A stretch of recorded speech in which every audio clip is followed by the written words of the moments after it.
What's up, y'all? This OG Weasel Urban Conversion. I'm back again with another one. Having 360 months in the federal system, doing 20 years on a 30-year sentence. I just wanted to give y'all a little update of how things work when you're in the federal system. I've done 20 years on a 30-year sentence, and I'm back again, and I'm telling y'all about my journey, about the things that happened to me and the things that I went through in the federal system. Having a 30-year sentence at 25 years of age really took a toll on me, being so young, which even if you old or young, it still have a big impact on you when your life is being extracted from your grasp. So when you no longer in control of your life, you have to understand that you have to respect the journey and do what you need to do. I put myself in federal prison and I stood and did my time, so now I'm here today to tell y'all about my journey. If y'all have any family members that's going through this process, I hope these stories are educated enough to give y'all a little insight of the things that they go through while being in federal prison. I got 30 years, and once I came to the 20-year mark, right before the 20-year mark of being in federal prison, Obama came through with a clemency program. And the clemency program allowed you to plead your case, sort of what I would say, plead your case for review. If you was sentenced to an extreme amount of time, a harsh punishment, what you would say, you was eligible to go back and plead your case. We had this email system set up in the federal system, so it allowed you to email people, email the courts, email your family members or something like that. So when Obama brought the clemency program in, it allowed me to sit down at the computer and plead my case of why I should be released. And I done that. I had my family members write letters to the courts. My educational background while I was in federal prison was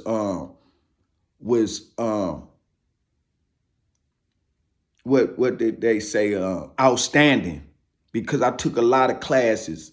I tried to educate myself. I bettered myself. That didn't stop me from getting in trouble. I did get in trouble from time to time. I had a few fights. So the lawyer, once I pled my case, they gonna look at the infractions of what you had in federal prison to see if you are eligible for release, because they want you to show that you have changed. So your infractions gonna show them who you are.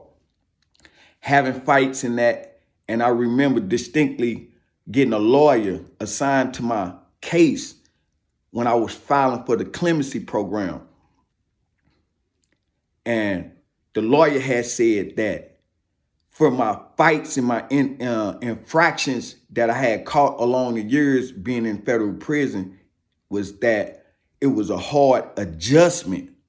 That's what he said. It was a hard adjustment for me to be acclimated into that system. So it was hard for me. So that was one of his reasons of sugarcoat me being in fights and stuff like that. So it was just saying it was hard for me to cope in that situation. So they overlooked it, and that's natural. So they know it's thousands of men in this prison system. Everybody ain't gonna get along. So things gonna happen. But one thing I can tell y'all, once we was doing the clemency program, right, when people was going on the computer and they were fighting for their life and saying, well, judge, I got this extreme amount of time. It was harsh and cruel, and it exceeded the punishment allowed for this case. So they look at violence attached to your criminal history. They look at the infractions you catch in prison. So fighting, having little disagreements with the officers or stuff like that, that's like normal to them.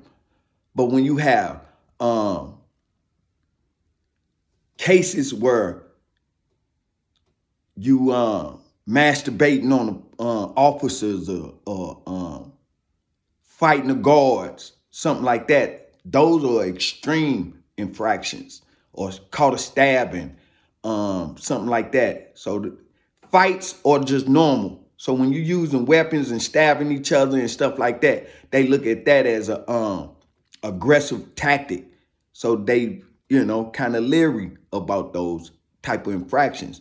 So, fights are just basic situations. No weapons being involved and stuff like that. So I had a few of those. So my lawyer had told them that it was hard for me to adjust.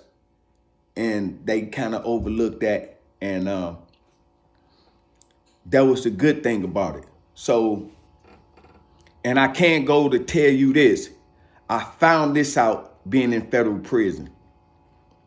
When guys was doing their clemency program, and this is what you know for a fact, this is what I know.